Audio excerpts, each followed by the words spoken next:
Add ఫిలిమ్స్కి వస్తే మీరు add ఎన్ని చేశారండి ఇప్పటివరకు? చాలా 50 చేసి ఉంటానండి. 55. అంటే అక్కడికి ఇక్కడ వేరియేషన్ ఏంటి ఒక మామూలు ప్రేక్షకుడికి అర్థమయ్యేటట్టుగా? ఏం లేదండి, there you are confine to this client is the god అండి బేసికల్.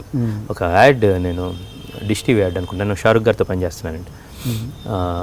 ఒక వన్ ఆఫ్ ద థింగ్స్, చిన్న ఆర్గ్యుమెంట్ అన్నమాట. I want to do something and the client that వాళ్ళు ఏజెన్సీ వాళ్ళు ఉంటారు, they want this thing. So I was telling something and Shahrukh గారు he told me that Krish in this thing and in this thing he is the boss, not me, not you. Unfortunately we have to do. Sir ila cheste baaguntadi anagane we'll do it for ourselves, మనం cut చేసుకొని పెట్టుకుందాం, but he wants this thing because there is the prescribed guidelines, the several filter. ఇక్కడైతే you will have full freedom అన్నమాట.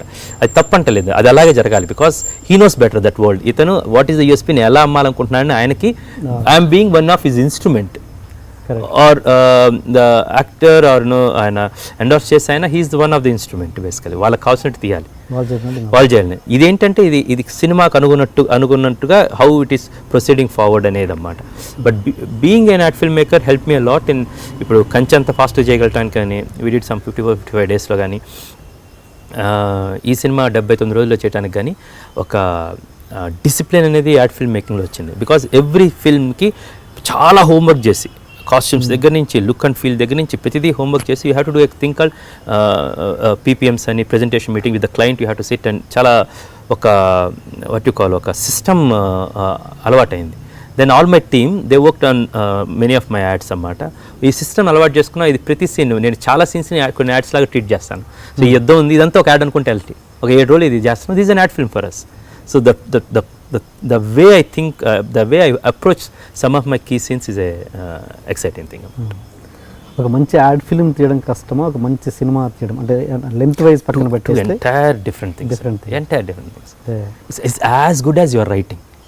మంచి ad film అంటే ఏంది, మనకు ఉదయాన్నే ఒక చిన్న కామెడీ రావచ్చు, స్టోరీ చెప్పాలి కదా, అది ఛాలెంజ్. సినిమాల్లో కూడా చేస్తూ ఉంటాం. సినిమాలో చిన్న ఒక్క షాట్లో you have to tell a lot which turns the thing. ఇది ప్రతిసారి జరుగుతూ ఉంటుందండి.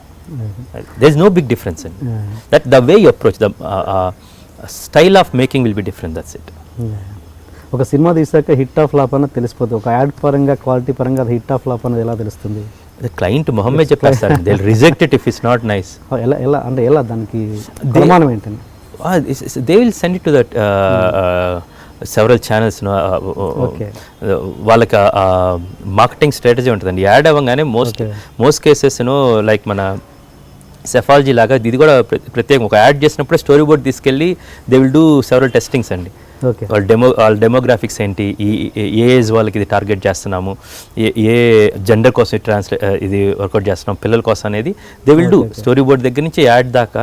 Because they spend huge campaigns జరుగుతుంటాయండి. చాలా యాడ్లు చేసి కూడా రిలీజ్ అవని ఉంటాయండి. కొన్ని యాడ్లు ఎప్పుడో చేసిన ఇప్పుడు దాకా రన్ అవుతూ ఉంటాయండి. చాలా ఫన్నీ, వెరీ సౌత్ ఇండియన్ స్టైల్లో కావాలంటే బంచమ్స్ అని ఒకటి చేశానండి నేను. నేను మొన్న ఏదో సినిమాకి వెళ్ళాను, మన ధ్రువాకి బాంబేలో, ప్రైమ్ ఫోకస్ వర్క్ అయిపోతే మాకు 3 hours టైం దొరికింది నాకు ఎడిటర్స్కి. Then want to catch up love Charan's work in the film and Surender did it super. I went to see Dhruva. అక్కడ ఇప్పుడు 2013 ఫిబ్రవరి 15 ఇప్పుడు చేశాను అది గోవాలో. సో అది రన్ అవుతుంది. దిస్ బంచన్స్ అని one of the shorts and beachwear అండి బేసికల్గా. So those kind things. Shelf life అనేది వర్కౌట్ అవుతుంటే they will push it and Charan topic వచ్చింది కాబట్టి చరణ్ ఒకసారి స్టేజ్ మీద అన్నారు కదా నాతోటి క్రిష్తో వర్క్ చేయాలని, ఇమీడియట్గా వర్క్ చేయాలనుకుంటున్నారు. Friends from before becoming. అతను యాక్టర్ అయ్యే ముందు, నేను డైరెక్టర్ అయ్యే ముందు నుంచి స్నేహితులు అండి. And always want to work with him basically. Then కథ ఒకసారి అనుకున్నాం కానీ కథ వర్కౌట్ అవ్వలేదు. ఓకే. సో త్వరలో అండి, చాలా త్వరలో ఉన్నాయి మీ దగ్గర. It's all about the next story I find and I want to do one film with Venkatesh garu, his 75th film we are working on something. There will be several things, that entire kani kada cheppinattu it will find its storyteller and it will ask for that one person, and when it happens everything will happen. Please subscribe to iDream. Please subscribe for more videos.